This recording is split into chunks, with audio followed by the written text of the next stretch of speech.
सुप्रभातम् पञ्चाननाब्जभव षण्मुखवासवाद्याः त्रैविक्रमादिचरितम् विबुधास्तु वन्दी भाषापतिः पठति वासरशुद्धिमाला शेषाद्रिशेखर विभो तव सुप्रभातम् ईषत्प्रफुल्ल सरसीरुहनारिकेलफूगद्रुमादिसुमनोहर बालिकानाम्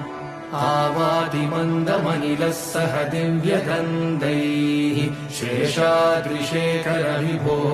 तव सुप्रभातम्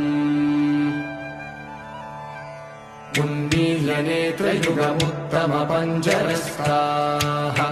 पात्रावशिष्टकदलीफलपायसानि भुक्त्वा